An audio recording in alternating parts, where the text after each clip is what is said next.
কোরআন হাদিসের কথা বলার কারণে আপনাদের মুখোশ উন্মোচন হচ্ছে, তখন আপনারা তাদের বিরোধিতা করেন, তখন আপনারা তাদের বিরুদ্ধে লেগে যান। সেখানে আহমদুল্লাহ হইজ আহমদুল্লাহকে গণার টাইম আমরা আছে। প্রিয় দর্শক, মাওলানা গিয়াসউদ্দিন তাহেরের সাথে ব্যক্তিগতভাবে আমাদের কোনো বিরোধ নেই, কোনো বিদ্বেষ নেই, কোনো শত্রুতা নেই। আমি আমার ভাই মাওলানা গিয়াসউদ্দিন তাহেরের প্রতি বিনীতভাবে আরজ করতে চাই, প্রিয় ভাই আমার রাসূল বলেছেন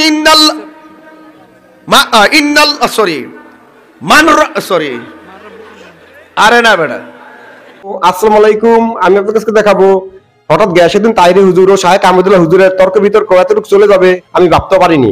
এবার সব ফাঁস করে দিলেন শায়েখ আহমদুল্লাহ হুজুর। আজকের ভিডিওটি অত্যন্ত গুরুত্বপূর্ণ। আমি আশা করবো যে আপনারা এই স্বপ্নের ভিডিওটি দেখবেন, আর এই স্বপ্নের ভিডিওটি দেখলেই বিস্তারিত জানতে পারবেন। আর এই ভিডিওটি দেখানোর আগে আপনাদের সমস্ত একটি রিকোয়েস্ট, আপনারা যদি চ্যানেলে নতুন হয়ে থাকেন তাহলে নিত্যতন আপডেট নিউজ সবার আগে পেতে আমার এই চ্যানেলটি সাবস্ক্রাইব করে আমার সাথেই থাকুন। আর এখন চলুন কথা না বাড়িয়ে আমরা ভিডিওটি দেখে আসি। প্রিয় দর্শক, মাওলানা গিয়াসউদ্দিন তাহেরের সাথে ব্যক্তিগতভাবে আমাদের কোনো বিরোধ নেই, কোনো বিদ্বেষ নেই, কোনো শত্রুতা নেই। আমি আমার ভাই মাওলানা গিয়াসউদ্দিন তাহেরের প্রতি বিনীতভাবে আরজ করতে চাই, প্রিয় ভাই আমার, ইমানের প্রশ্ন আমাদেরকে আল্লাহর কাছে যেতে হবে। আমরা অন্য যাই করি না করি, অন্তত ইমান হারা হওয়ার মতো কথা, শিরকে আকবর হওয়ার মতো কথা থেকে আমাদের বেঁচে থাকা উচিত। সম্প্রতি মাওলানা গিয়াসউদ্দিন তাহেরের একটি আলোচনার অংশ বিশেষ সোশ্যাল মিডিয়াতে ব্যাপকভাবে ছড়িয়ে পড়েছে। আল্লাহ দনরা সুলকে দিয়া গেলেন আল্লাহ গায়েব হইয়া। গানে গানে এখানে তিনি যে কথাগুলো বলেছেন, এই কথাগুলো যদি একজন ইমানদার মানুষ বলেন, বিশ্বাস করেন, তাহলে তিনি সঙ্গে সঙ্গে বেঈমান হয়ে যাবেন, সঙ্গে সঙ্গে তিনি ইসলাম থেকে খারিজ হয়ে যাবেন। তার সঙ্গে আর একজন মুশরিকের, একজন হিন্দুর কোনো পার্থক্য থাকবে না যদি তিনি এই গানের কথামালাগুলোকে বিশ্বাস করেন। কারণ এখানে সুস্পষ্টভাবে আল্লাহর সঙ্গে শিরকে আকবর হয়, বড় শিরক হয়, এরকম কথা রয়েছে। এখানে বলা হচ্ছে যে আল্লাহর ধন রাসূলকে দিয়ে আল্লাহ গেলেন গায়েব হইয়া। আল্লাহর ধন যদি রাসূলকে দিয়ে আল্লাহ গায়েব হয়ে থাকেন, নাউজুবিল্লাহ, তাহলে সেক্ষেত্রে তার বিবরণ তো কোরআনে থাকবে, তার বিবরণ তো রাসূল আকরাম সাল্লাল্লাহু আলাইহি ওয়াসাল্লামের কোনো হাদিসে থাকবে। অথচ কোরআন হাদিসে এরকম কোনো কথা তো নাই, বরং হুবহু এর বিপরীতটি কোরআনে রয়েছে অত্যন্ত পরিষ্কারভাবে, স্পষ্টভাবে।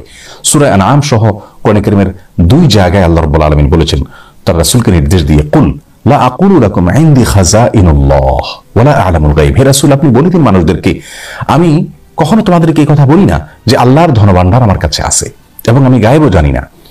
দেখুন, এখানে আল্লাহ রাব্বুল আলামিন পরিষ্কারভাবে তার রাসূল সাল্লাল্লাহু আলাইহি ওয়াসাল্লামকে বলছেন, আপনি বলে দিন মানুষদেরকে যে আল্লাহর ধনভাণ্ডার আমার কাছে নাই। সুবহানাল্লাহ, কেমন যেন এই গানের খণ্ডনে আল্লাহ তাআলা আয়াত নাজিল করেছেন। গানের কথামালা সরাসরি কোরআনে কারীমের বিপরীত। তাছাড়া আল্লাহর ধন রাসূলের কাছে দিয়ে আল্লাহ গায়েব হয়ে গেছেন, আবার রাসূল সাল্লাল্লাহু আলাইহি ওয়াসাল্লাম একটা খাজা পায়া খাজা আজমিরে শুয়ে আছেন। এই যে শেষের অংশটা, সেটা আরো জঘন্য। রাসূলের দন খাজা পাইয়া শুইয়া আছে আজমিরে।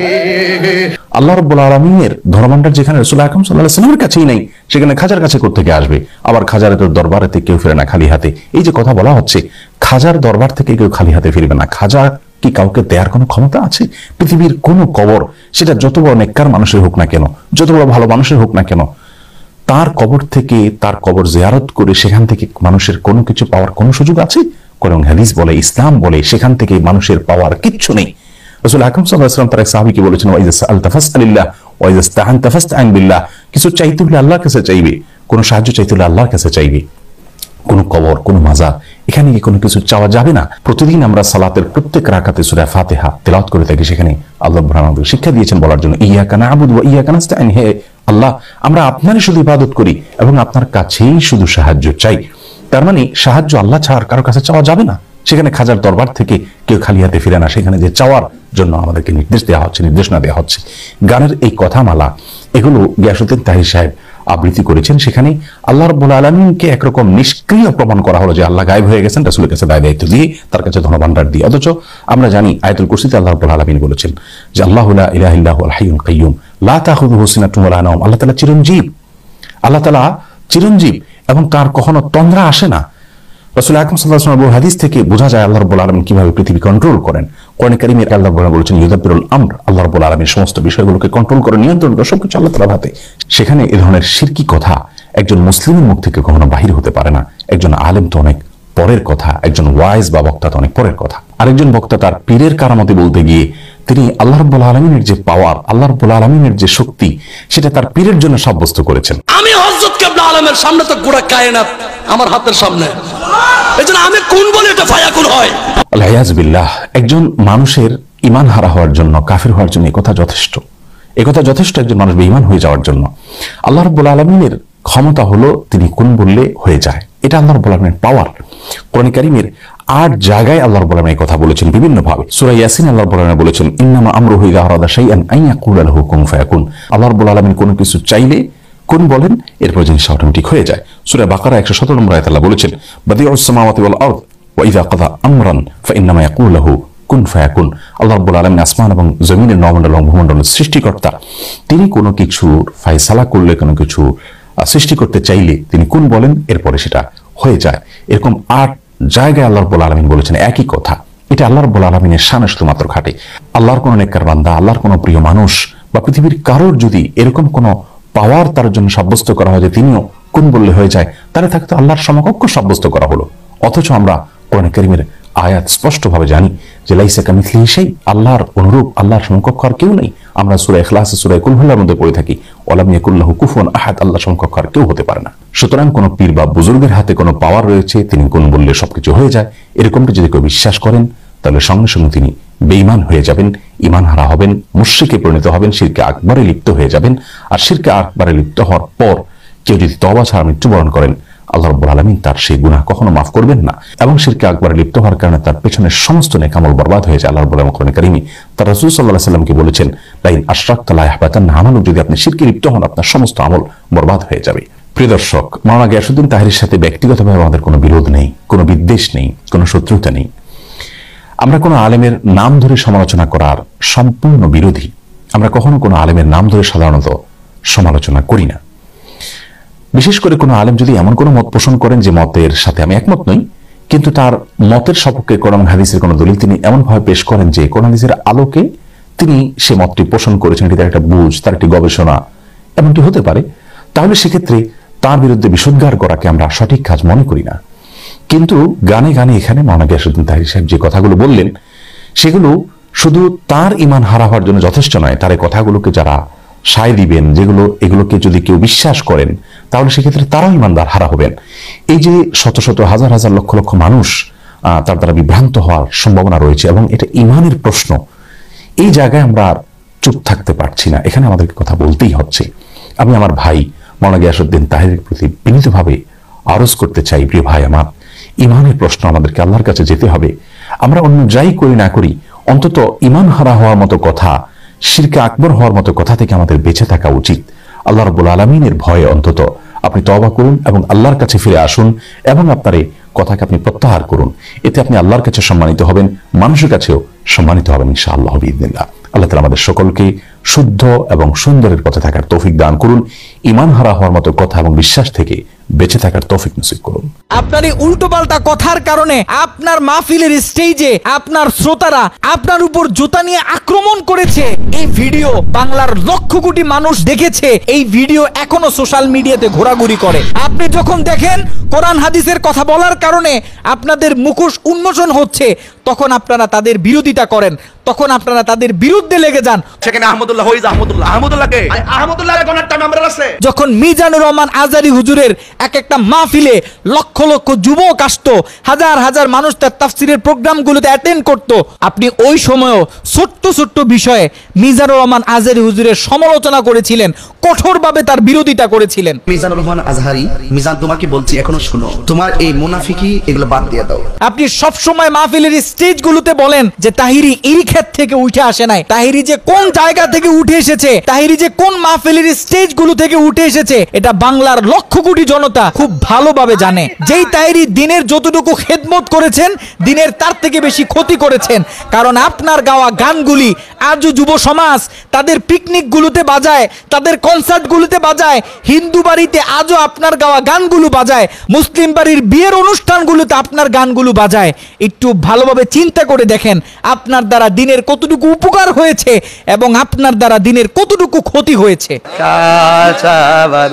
গিয়াসউদ্দিন তাহিরি তিনি একের পর এক শায়েখ আহমদুল্লাহ হুজুরকে হুমকি দিয়ে যাচ্ছেন, একের পর এক শায়েখ আহমদুল্লাহ হুজুরের বিরুদ্ধে অকথ্য ভাষায় সমালোচনা করে যাচ্ছেন। ওই যে আহমদুল্লাহ শৈতান না, এক বেটা নাম হইলো আহমদুল্লাহ, কতবার জন আবহাওয়া অফিস থেকে কইছে বৃষ্টি নামবো, যায় দূর থেকে নামাজ পড়ছে, পরে বৃষ্টি নামছে, আয় হচ্ছে রে ওখান দিন নামাজ পড়ছে, বৃষ্টি অমন নেই ও না নো কেরামতি। হ্যাঁ টাটা বেড়ে আসি মারছেন।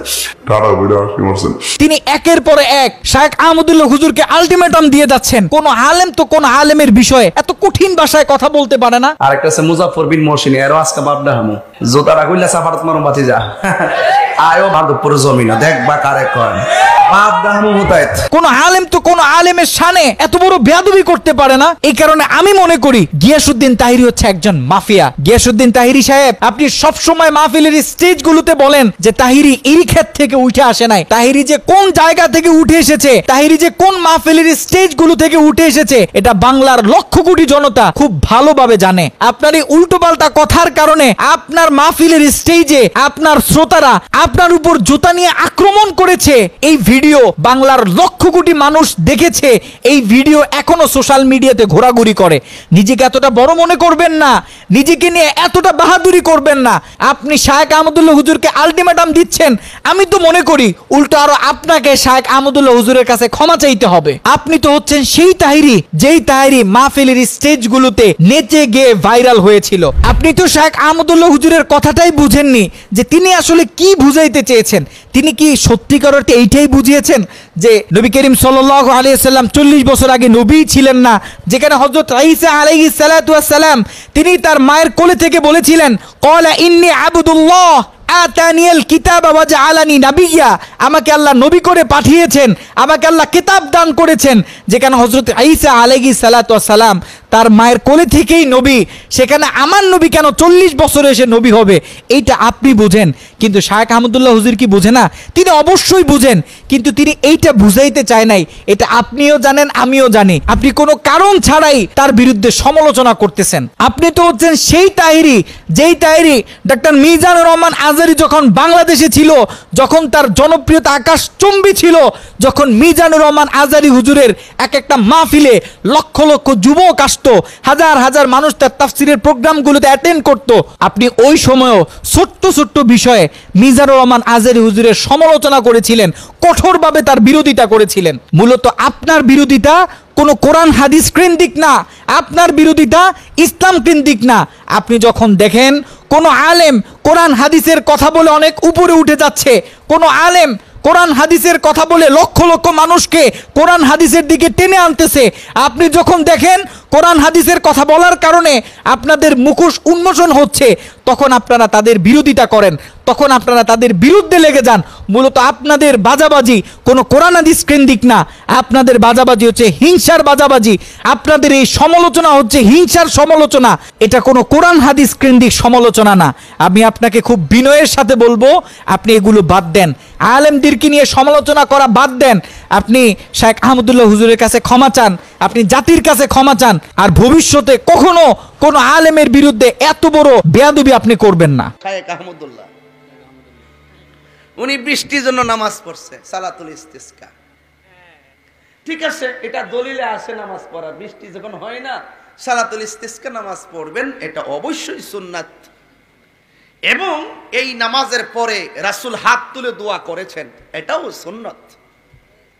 কিন্তু সেই আহমদুল্লাহ সাহেবই অসংখ্য দিন বক্তব্যের মধ্যে বলেছে যে ফরজ নামাজের পরে কেন, ফরজ নামাজের মানে এমনকি সুন্নত নফল কোন নামাজের পরেই হাত তুলে দোয়া করা, সম্মিলিত দোয়া করা, হাত তোলা জায়েজ নয়, এটা বেদাত, বেদাত বলছে। আমি বুঝাইতে চাইলাম যে আপনি সারা জীবন বললেন ফরজ নামাজ হোক, সুন্নত নামাজ হোক, নফল নামাজ হোক, সব নামাজের পরেই হাত তুলে দোয়া করা বেদাত। যদি বেদাত হয় আপনি সালাতুল ইস্তিসকা নামাজে হাত তুলে দোয়া করলেন কেন? তো আপনারা এক জায়গায় আইসা হাত তুলে দোয়া করবেন, আর এক জায়গার ভিতরে আপনি এটাকে বেদাতের ফতোয়া দিবেন। আপনি যদি সত্যিকার নিজেকে দায়ী মনে করেন, আপনি কখনো এরকম বিভ্রান্ত বক্তব্য দিয়ে মুনাফিকের পরিচয় দিতে পারেন না।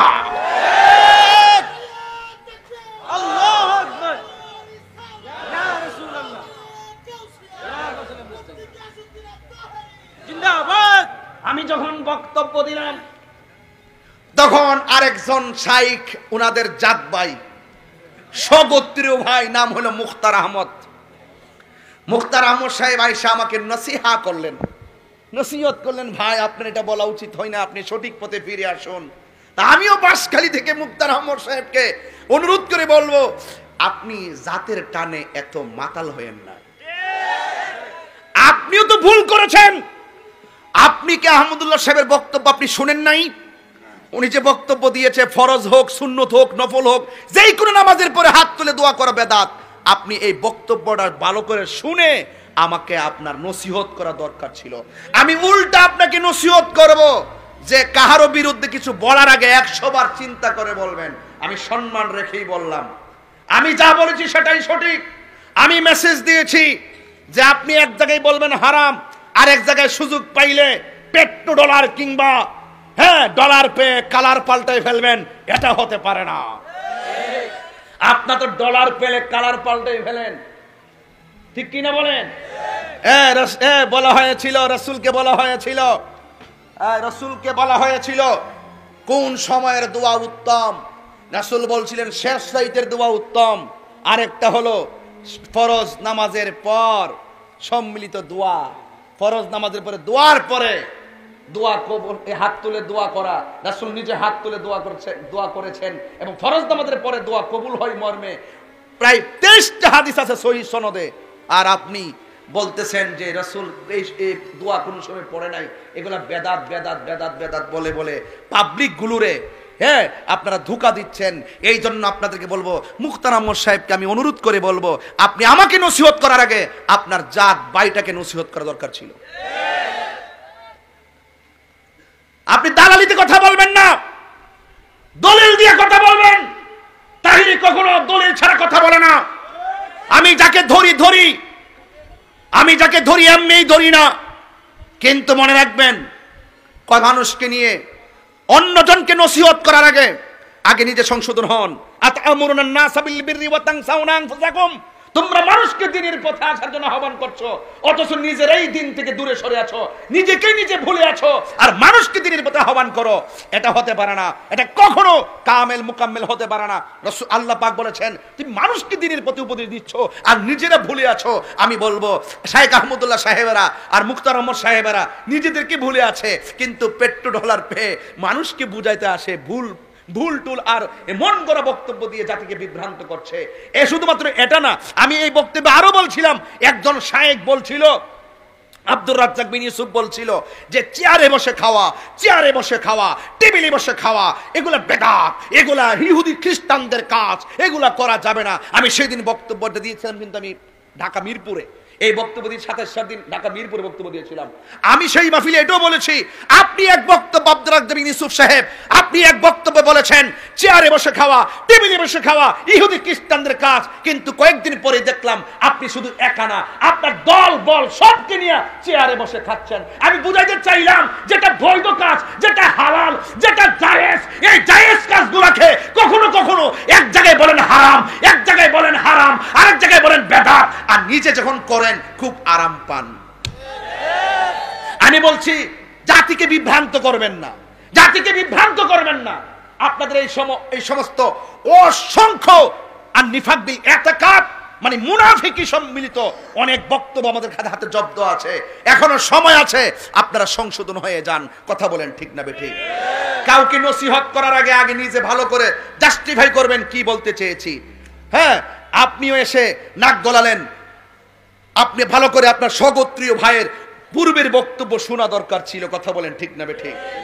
আমরা ফরজ নামাজের পরে দোয়া মানি, এটা জায়েজ কাজ, এটাকে আমরা একবারে বাধ্যতামূলক করতেই হবে সেটাও বলি না, বলি করতেই হবে এটাকে বলি, আমরা এটা বলি না। এটা জায়েজ কাজ, এটাকে বেদাত বলা বাড়াবাড়ি, এটাকে না জায়েজ বলা বাড়াবাড়ি, এটাকে হারাম বলা বাড়াবাড়ি। ইসলাম বাড়াবাড়ি পছন্দ করে না। কথা বলেন ঠিক না বেঠিক? এই জন্য আমি বলতে চেয়েছিলাম, ভাইয়েরা আমার, আপনি যতটুকু পর্যন্ত নিজের ভিতরে নিজের ইস্তেকামাত, নিজের আত্মাকে শুদ্ধ রাখবেন, শুদ্ধ রেখে আল্লাহর দিকে দাবিত হবেন, আল্লাহ আপনাকে এমন ভাবে চালাবে, পৃথিবীর সব আপনার পিছনে লেগে যাবে, আপনার কিছুই করতে পারবে না। কথা বলেন ঠিক না বেঠিক? এই যে তো আপনাদের যদি বৃষ্টি নিয়ে কোনো মতামত থাকে আমাকে অবশ্যই কমেন্টে জানাবেন। আর আপনারা যদি আমার চ্যানেলে নতুন হয়ে থাকেন তাহলে আমার এই চ্যানেলটি সাবস্ক্রাইব করে আমার সাথেই থাকুন। তো দেখা হচ্ছে পরবর্তী ভিডিওতে, সেই পর্যন্ত সবাই ভালো থাকবেন, সুস্থ থাকবেন। আল্লাহ হাফেজ।